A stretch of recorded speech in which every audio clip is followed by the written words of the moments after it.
What is up, Siege fans? Welcome to Operation Neon Dawn, our final season of Year 5 of Rainbow Six Siege. I'm your host, Seltzer, and today we've got a lot to cover. We've got a brand new operator, we've got a new map update, and we've got new gameplay updates coming very soon.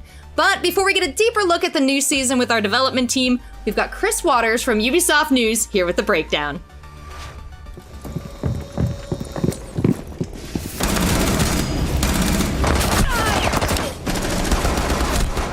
Operation Neon Dawn is lighting up Rainbow Six Siege in a whole new way, as a defender named Aruni is setting up laser gates.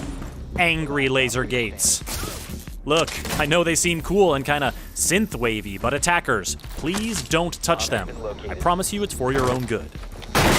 These gates have it out for drones, utility projectiles, and anyone on the attacking team, making Aruni a powerful architect of defense.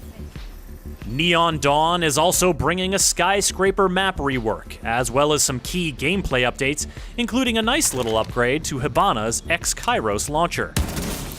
As the final season of Year 5 of Siege, Neon Dawn is definitely going to punch above its weight. Aruni is a medium-speed, medium-armor defender from Thailand who can slow down, stymie, and seriously singe attackers with her Surya gates.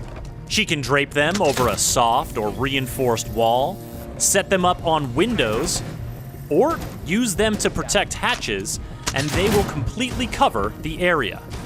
When she deploys them over doors, however, they leave a gap at the bottom for drones or nicely aimed projectiles. Attackers will need to take advantage of that gap because the laser grid of a Surya gate will destroy any drone or utility projectile that hits it. And if an attacker touches it, it'll take a substantial bite out of their health.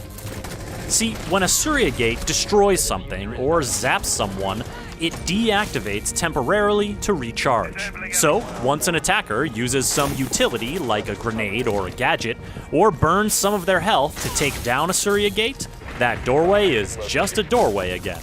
Keep in mind that there is a short delay from zapping something to deactivation. This short delay is all Aruni needs to get her speedy P-10 Roni submachine gun or her big, bad MK-14 EBR marksman rifle trained on the door in question. The first DMR to be wielded by a defender is not to be taken lightly, and Aruni always has her PRB-92 sidearm standing by for close encounters. Influencing where encounters happen is one of Aruni's biggest strengths, as her Surya gates help the defending team reconfigure the map to their advantage. You see, while attackers get hung up dealing with laser problems, defenders can waltz right through. The Surya gate turns off when a defender is close, making them perfect for protecting your rotation holes. Just be careful not to set up an ambush too close to one while an attacker is nearby, or you may give your position away by turning off the gate. Even if the attackers do shut down a gate, Surya gate generators are indestructible, but while the gate will recharge, it won't reactivate automatically. Defenders will have to wait until the sparking effect stops and the generator flips open again. Then they'll have to shoot it to get the grid back online. Surya gate active! And if Aruni ever decides to shift her defensive focus, the generators can be picked up and repositioned at will. The power of the Surya gates to disrupt attackers' plans and movements, plus the added barbed wire or proximity alarms in her secondary gadget slot, make Aruni a formidable asset to any defending team. Oh, and one more thing. You've seen that Aruni's prosthetics give her melee attack a little extra flair, but on the test server, she'll have some extra destructive power as well. PC players can download the test server for free and take Aruni's wall-bustin' left hook for a spin. Just be sure to send the dev team some feedback and let them know what you think. Reloading ammo.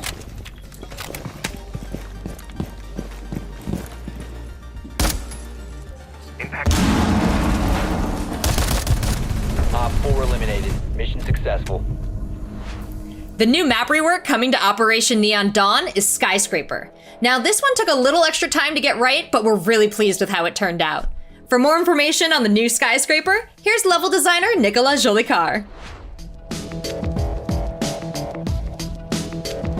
Well, one of the first things we did was to have a little less windows in certain areas so that the crossfires are not as deadly as they used to be, which really helps. Also, there are certain balconies that we removed so that attackers are less likely to stay outside and just stay at the windows.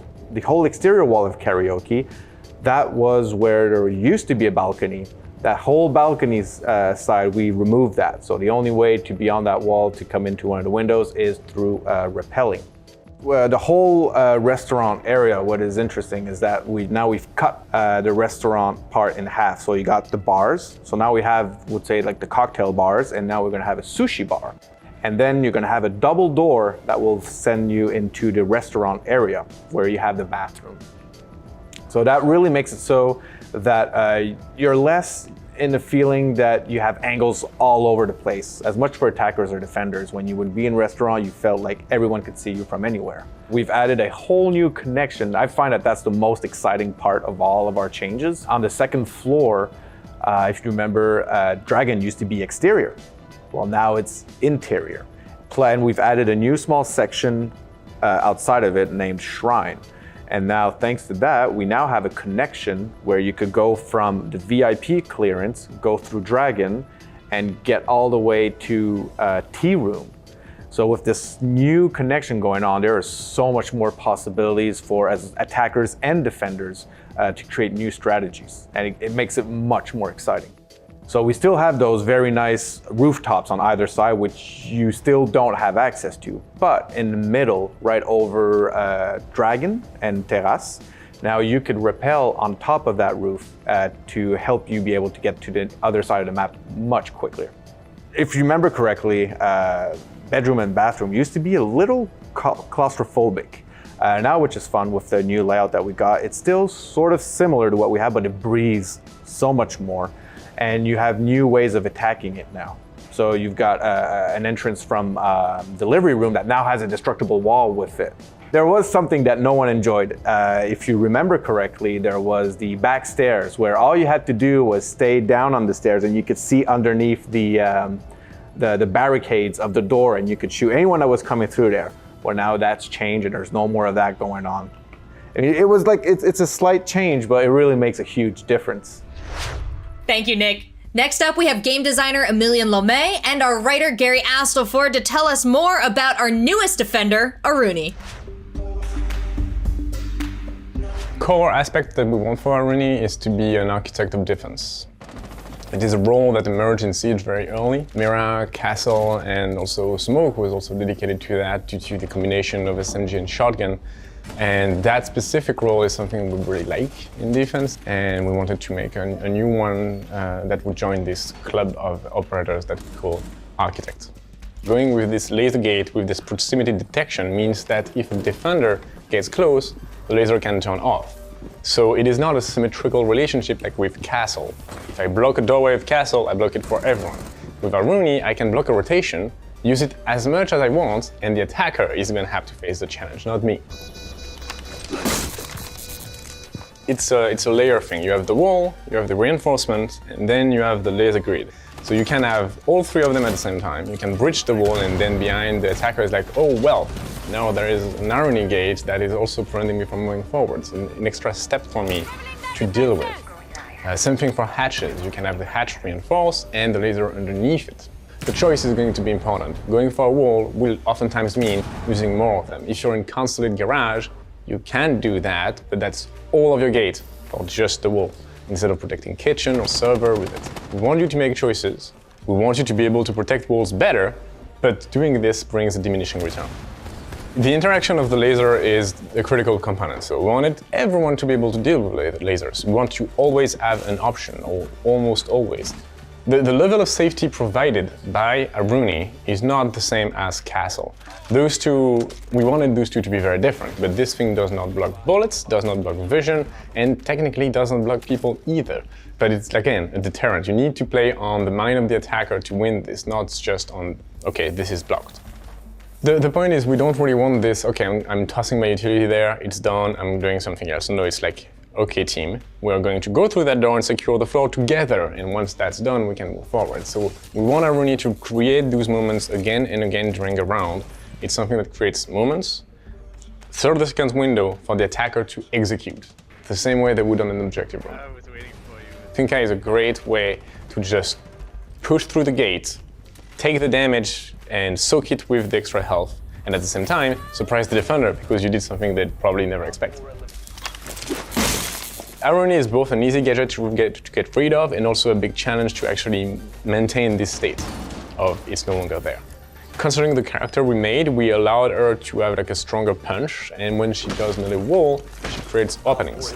Not big, like shotgun shell size, but you can absolutely make your own rotation in your Rooney. So as an architect, without that option, it was either secondary shotgun, which we already kind of have in a few operators, or primary shotguns. And if you want this architect role, primary shotgun would be mandatory, and it would be a bit disappointing for us to not explore other things. Right now we can. So we went with two options, one that is more of a classic Defender way to do things, the P10 Roni. But we also are trying something new here, and we're bringing a DMR in defense.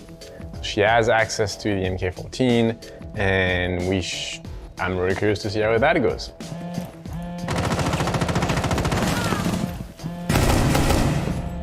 I'm reloading! When Rooney was a child, she grew up on the Thailand-Cambodia border.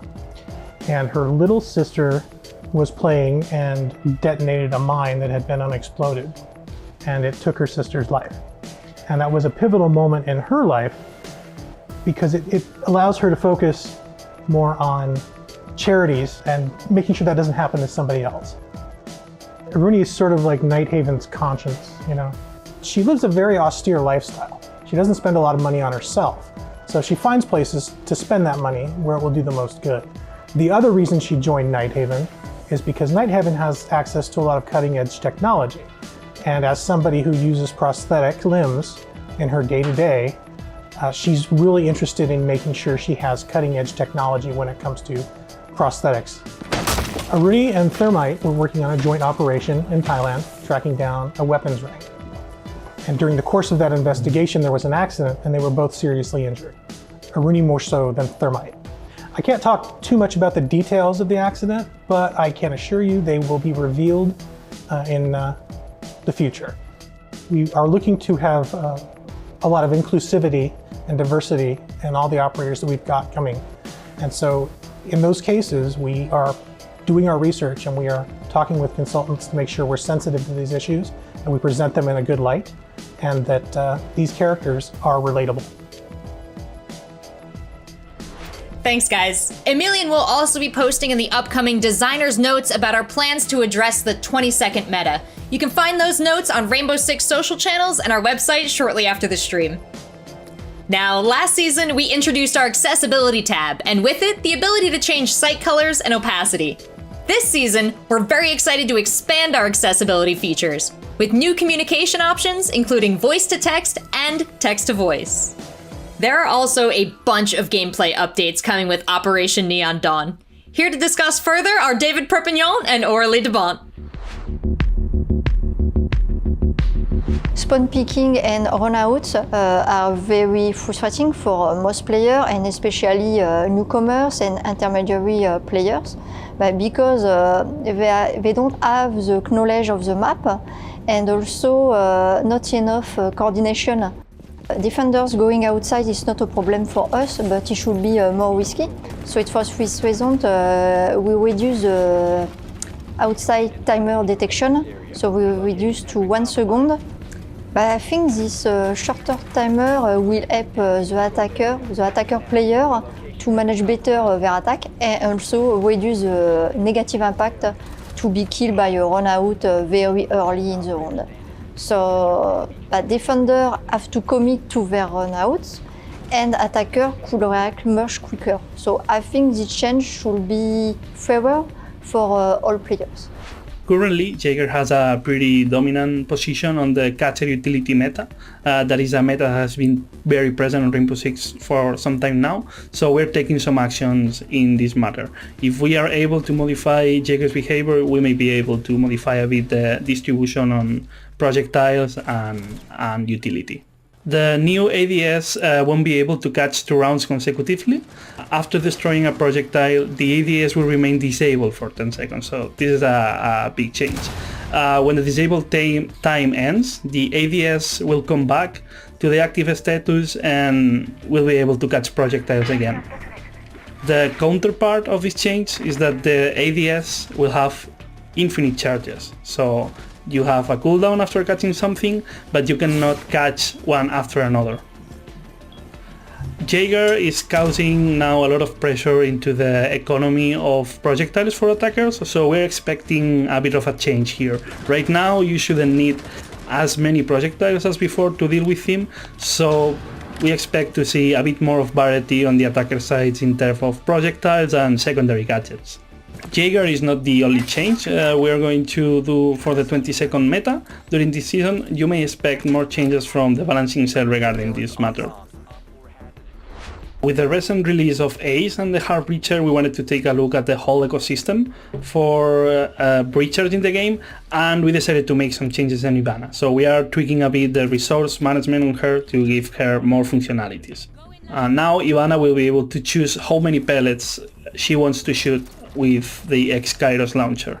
We'll let the player choose between 3 options. They can choose between 6 pellets, 4 pellets, or 2 pellets.